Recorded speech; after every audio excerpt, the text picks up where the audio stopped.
Hey guys, what's up? Cole here from TechInform.us, and in today's video I want to talk about Apple's new Infinite Loop campus. Now written here is a blog post on 9to5mac.com of Apple's new Mothership campus in Cupertino. Now as we scroll down here, you can see that the design is very round and it is almost like a spaceship. I'll get into the design a little more in a few minutes. What I want to talk about is how this was presented and what Steve did. Now if you scroll down here, you can see that there is a 21-minute YouTube video of Steve talking to the city council about this new building. Now when you look at this building, you can see that it is very round, but what most architects would do with this type of building is they would use many pieces of flat glass. But they would use small, short pieces, 2 feet long, and they would just wrap it around in a round pattern. What Apple's going to do is they're going to use massive, huge chunks of actual curved glass. Okay, so get this. This thing is a huge structure, the size of a mothership. It has curved glass around the entire outside perimeter. It has a courtyard, as you can see from these photographs, and it has tons of landscaping and trees and shrubs all around it. What's kind of funny is Hewlett-Packard actually used to own this property. Steve bought it from them.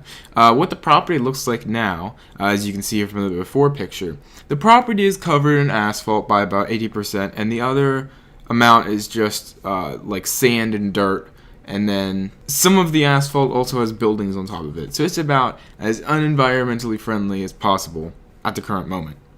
What Steve Jobs wishes to do with this property is turn it to 80% landscaping. Now that 20% of non-landscaping space is split up between 3 sections.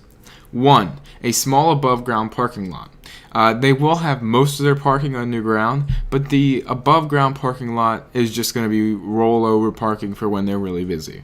The second building is going to be their power source. What Apple is going to be doing is they're going to be creating their own energy via natural gas or some sort of different procedure to create their own energy in a very green way. Their third building is their main headquarters. This is the main campus. This campus is designed to hold 13,000 workers. And just to give you an example, the Pentagon holds about 20,000. And this structure is even designed to have a courtyard. You can see from these renderings that it is going to look very, very awesome when it is complete. Steve Jobs wants to break ground this year and move in by 2015. Now I was reading comments down here, and as you can see, there was a commenter who said, "Now that's the real infinite loop." And I think he's onto something. I'm not in Apple. I don't know much about what they're doing with this whole infinite loop thing.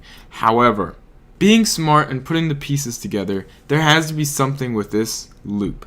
Yeah, you can't help but wonder, but think when they named the first campus, they knew that they were going to be creating this campus.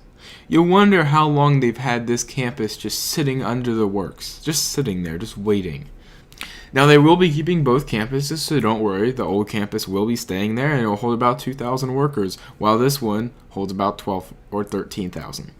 Going back to that infinite loop thing, if you remember in the Back to the Mac keynote last, September, October, somewhere in there, Apple displayed a slide that showed the Mac, the iPhone, and then the iPad. And that's the infinite loop. And then you bring the features back, you wrap them around, and bring them back into the Mac. Back to the Mac. Well, that really doesn't have anything to do with this. However, I wanted to just talk about that looping effect. And I don't know if it has anything to do with this. I highly doubt it does. But it's just kind of funny, and I thought that I'd add that in there. So the city council seemed very happy with this plan. They seemed very happy with Steve. They seem to be a big fan of his. So I don't think this plan will have any problem getting passed with a few minor tweaks. Of course, there will always be minor tweaks. So what do you think of this new structure? Do you think it's stupid? Do you think I'm an Apple fanboy for making this video? What are your thoughts? Leave them in a comment down below. I'd be curious to see what you guys think. Follow me on Twitter, twitter.com/code4595. Check out the website, techinform.us, where we have great tech-related content posted every day. I now do daily vlogs, youtube.com/codevlogging. And with all this said, I'll see you guys in the next video.